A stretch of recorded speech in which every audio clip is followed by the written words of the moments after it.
Anyway, I'm going to talk about control and uncontrolled, and I know that you've been studying the wiki page of what that is. Uncontrolled is when you don't have an air traffic control service or tower, and control is when you have. And why we have control is because we'll get help to get traffic faster to and from the runway, and also not to collide with stuff or other aircraft. So that's why.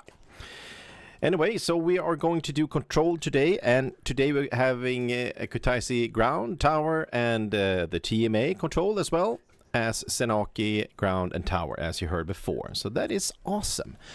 And this is me for a few years ago when I was working controlling up airspace over western part of Sweden. All right, this is the Tower of Kutaisi. This is Senaki, and this is also a mod by Bread Maker he had made, and I hope it will come into fruition. You spawn as a aircraft, but you have a tower skin, so that's kind of cool. Anyway, we're going to talk about IFR and VFR, and that is a bit different how you handle those two. IFR is when you fly with instruments and use that as a reference, and VFR is when you fly with your Mark 1 eyeball, as Knugen said. The VFR thing is you have to know where you are and have a map and know where to go to the specific locations. So it's a different kind of level of control of these two. I would like to say that the VFR is like a group of kittens that you tell, go play, go eat, do whatever you want. That's VFR, do whatever. This is IFR. When you take the kitten by the neck and lift it from the airport to the tanker or wherever it's going, that is IFR. But today we're going to do this, VFR. So, and VFR is due to, you have to keep your visual references up, know where you are. So having a map in hand or as your kneeboard is pretty good. So do that. All right, I'm going to talk a little about the airspace we're working in. Let's see if I had more pictures. No, I do not. And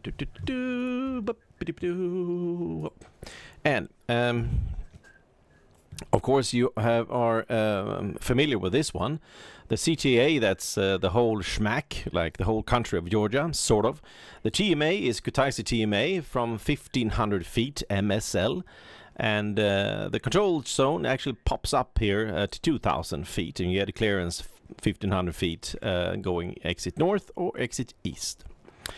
So all this you are familiar with, and outside of this is uncontrolled. Under here, outside here is uncontrolled. And where is this all located? Well, of course you know this map by heart now. So here we have the Kutaisi TMA, the blue thing. And you have the control zones here, and the black thing here is the CTA. That's controlled from 3,000 meters and above. So inside this blue stuff, you need to do what the controller tells you to, because you have to. Don't argue. It is that. How it is. And what we got, let's see if I can find it here. Here we go, shards. Thank you. Well, this is kind of a pain in the butt, so why don't I show you exactly how it looks like? Stand by for some amazement stuff. Here you can see a map over our control zone, and this is my you get some cheese doodles on my hand. So, I'm going to show you on this map. This is the control zone here. We got the exit points, entry points over there, but this is kind of messy. So I did this, and I will tell you about these stuff later on. You know, this is entry north, entry exit east, entry exit south, and entry exit west over here. So yeah, but first, I will come back to this because this is kind of interesting of how we give clearance later on. So I will put this away for a short while. And now we talk about the airport and the traffic circuit. Yep, this is how it looks like. This is how it looks like. Isn't it beautiful? Yes, it is. So what you can see here is the Kutaisi airfield. And the line here is actually the circuit, the one we usually follows, the one going in left hand depending on runway or right hand depending on the runway. And this way is runway 07, that way is runway 25. So runway 07 right hand circuit, and runway 25 left hand circuit. All right, so what is the naming of all this? Usually we talk English here, so that's why I'm going to continue to do. And the runway is, of course, depending on... You choose the runway depending on the wind. So wherever the wind comes from, you choose the most favorable runway for it. Sometimes it's just completely 90 degrees, and then you take the runway heading that is... maybe you have estimate that the wind will go a little bit like this, or a higher up in the airspace, the wind is actually like that, and then you want to have this runway from that way. So anyway, but anyway, you have this wind, and then you have a landing direction. This is this nice arrow. Look at that landing direction. It's here because you want to land and depart against the wind. Excellent. And then we have the names of this four different positions here on this chart. And well, no surprise, we got this one here going towards the wind or up the wind is called upwind leg. Well, nobody uses that, and especially not the leg part, but never mind that. Then we have this part, if you are traveling from this way down here around in the left-hand pattern for runway 25. For runway 25, it is called crosswind. And you probably know that. And here is, no, it's called crosswind leg. Yes, it does. And over here, it's downwind, also called downwind leg. And over here, that place, it's called base leg. Nobody uses the goddamn leg, so I'll throw that away. You'll never use it again tonight. And then you got the final here for landing towards the wind. All right. And in Swedish, well, I'll take this anyway, but you don't remember it. This one is, well, sometimes you say motvind for this one. And this one, tvärvind, medvind, bas och final. So Swedish name is a bit funky. I have never heard anybody say motvind. No. This is the places anyway. So this could be very interesting to know. I have this aircraft here. This is well, Draken, of course.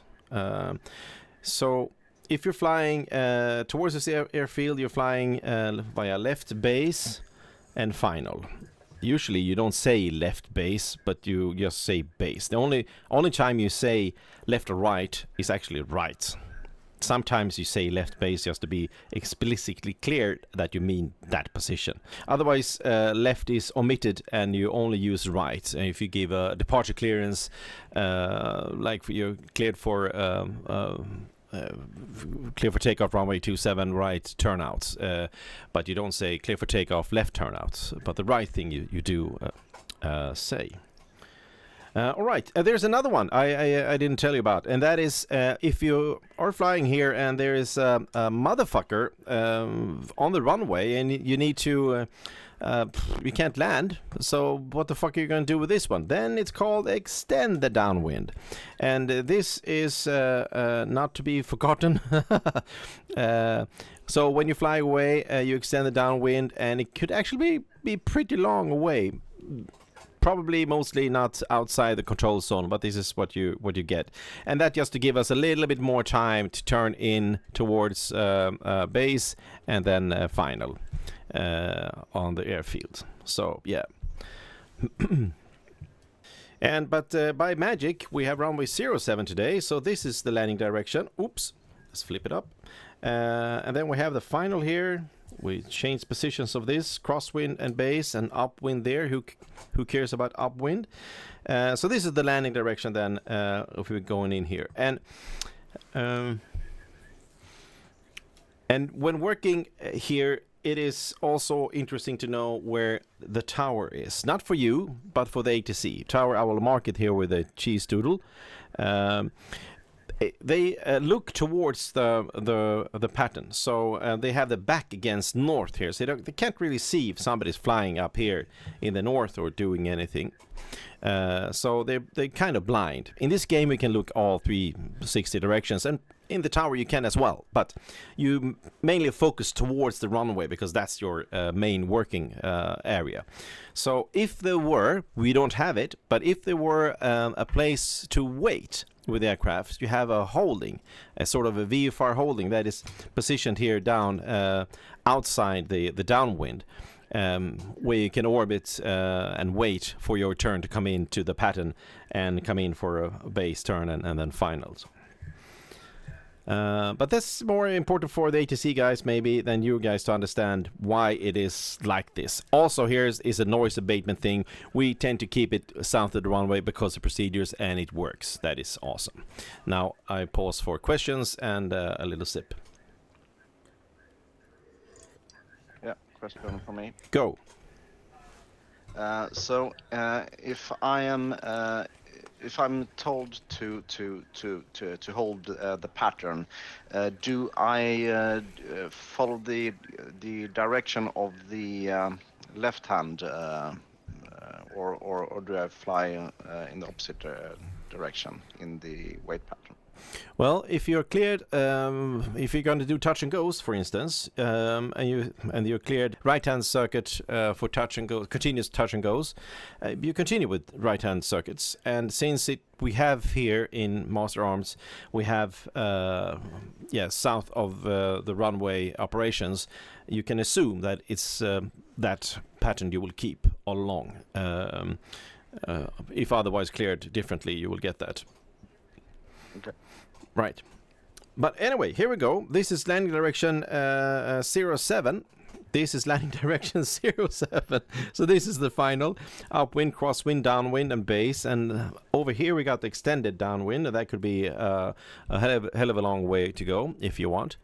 And you can be sure that sometime tonight you will be cleared towards one of these points.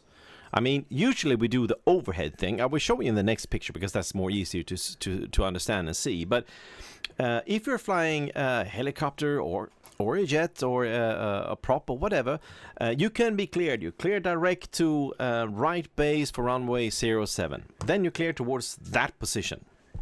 And you can be cleared report on final runway 07. And you clear towards that position.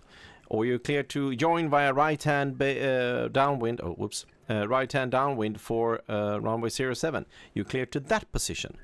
And usually tell ATC when you're at this point. If ATC doesn't really, pick you up and give you further clearances. So you could be clear to either of these points somehow. Usually you're not really clear to the extended downwind, but either downwind or base or final. That's a normal clearance you would get coming into the control zone, if not cleared via the overhead brake. So you will never be cleared. I have never heard that. Be cleared coming in here from the north, go to the crosswind to join right-hand circuit runway 07. That is some Jedi stuff, and I don't think even Philly will make it, even though he's kind of a Jedi. But anyway, so this, be prepared that you can be cleared towards downwind or base or final. And when you're cleared in the circuit, you're actually cleared to continue towards the runway, but not land. Just landing on the runway that you need the landing clearance, like cleared to land. So this is just towards this point, but you can continue on this pattern if not otherwise said by ATC. So if I'm cleared downwind, am I automatically cleared for base and final as well? You clear to often you are cleared to join via downwind, and then indirectly, yes, you cleared to complete the circuit. Yes. Please say something else if you don't concur, Monster. Yeah, so often you're cleared approach via downwind, or cleared approach via base, cleared approach via final, and then you're cleared on the next phase as well. the difference there was, of course, if you're not cleared approach, you're cleared to the downwind, and you should continue on the downwind until otherwise stated. Otherwise, cleared approach via downwind, and then downwind, base, and final. So that's totally clear now after Mance's explanation. Perfect. All right. Let's scrub this, and I will show you next picture. Oh, let's get back to this one. Here we go. And this is, as you can see, we got airfield here, and we got east, south, west, and north. And we got runway 07 in use, so landing direction is this way. Also here is when we take off from Kutaisi. Sorry for me being fiddling. Taking off here, we will either clear you to go out via exit east or exit north. Coming home, you will be cleared, hopefully, coming in via entry west, and then do the marvelous, beautiful thing as you do, going with the overhead brake and coming in for a landing. That is perfect. But then again, you could be cleared coming in from the south, cleared via approach via right base runway 07. And as you all know where right base is right now, you will be cleared to approach via right base and report when you are at that position. So don't assume that you will be cleared if you don't really want it. If you tell control I want to do an overhead brake, then we might give you maybe from entry west cleared approach via final runway 07. And then you're cleared straight in. So the overhead brake is not really mandatory or a thing we always have to do. We always do it because it's procedure and it works marvelously. We can take a lot of traffic doing that. If you have a 3 ship or whatever, it takes down a lot of traffic very fast. So that is the best traffic's trafikavveckling. We can take down as much traffic as we can with that measure. So that is real good. Anyway, so you can be cleared from coming in from the south, coming up here cleared via right downwind for runway 07, and then you go there to the downwind for 07. Or you cleared approach via right downwind for runway 07, and you do that. And then land. Perfect. All right. There is one thing though. Don't know if I should. Let's take this one. And we had here entry south, entry west, east, and north. And if you would come in here and do a overhead brake, you will of course do a thing like this. Yes, everything is perfect. However, if you would come in like from this direction, very odd, I know, but then you could manage a overhead brake, no worries, coming in at the same position. But from this direction, would you do that and then do a that way? If I would clear you from entry south for an overhead brake, I would assume that you go over the airport, turning right, going around for the landing. So you won't come in here and do a coming back to do another brake overhead. So it's just one turn over the airfield before you go down. So I know this is and the same thing applies if tack så mycket. Same thing applies if you're coming from the north but in different angles. But this is the normal way we go. Coming in from the direction you're supposed to land towards, this way in.